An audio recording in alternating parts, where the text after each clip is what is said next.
asalaamaaleykum mbokk yi teel a alxames ñeenti fan ci muharram muy weeru tamxarit di weer wi njëkk ci atum junni ak ñeenti téeméer ak ñeent fukk ak juróom benn ci gàddaay yonent bi sallallahu alayhi wa sallam dëppoo fukki fan ak benn ci weeru juillet ci atum ñaari junni ak ñaar fukk ak ñeenti fan bokkul ci lim yi fàtte lim bu rafet la kon tey ci alxames ji rafet na li ñu ci gën a taamu mooy ko ca daloo alxames ju nekk sunna la ci ku ko man moo wóor ko ñaanuk bis bi yow yàlla nangu nu defal tuyaaba ci àddina ak ci àllaaxira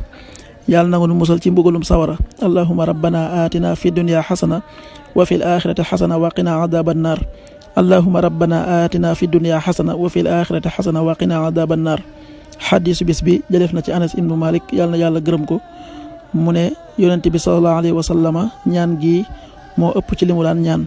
muy allahuma rabbana atina fi dunya xasana wa fi l axirati xasana wa qina adaba annar xadis bi Buxaari nettal na ko an Anas ibnu Malik radiallahu anhu qaal kaana aksaru duaa nabi sallallahu alayhi wa sallam allahuma rabbana atina fi dunya xasana wa fi l axirati xasana wa qina adaba annar rawahu Buxaari.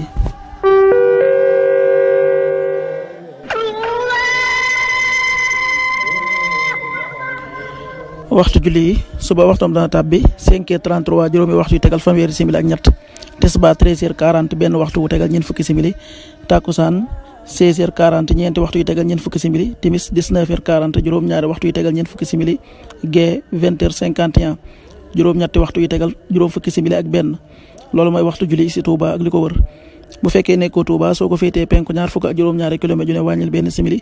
soo ko féetee sowwu ñaar fukk ak juróom-ñaari kilomètre ju ne yokkal benn simili soo ko féetee gànnaar wala Saloum téeméeri kilomètre ju ne yokkal benn simili jant bi dana fenk 6h48 juróom benn waxtu yu tegal ñeent fukki simili ak juróom-ñett di so 19h36 juróom-ñaari waxtu yu tegal fanweeri simili ak juróom benn yàlla nanu yàlla nangul te nangul leen amin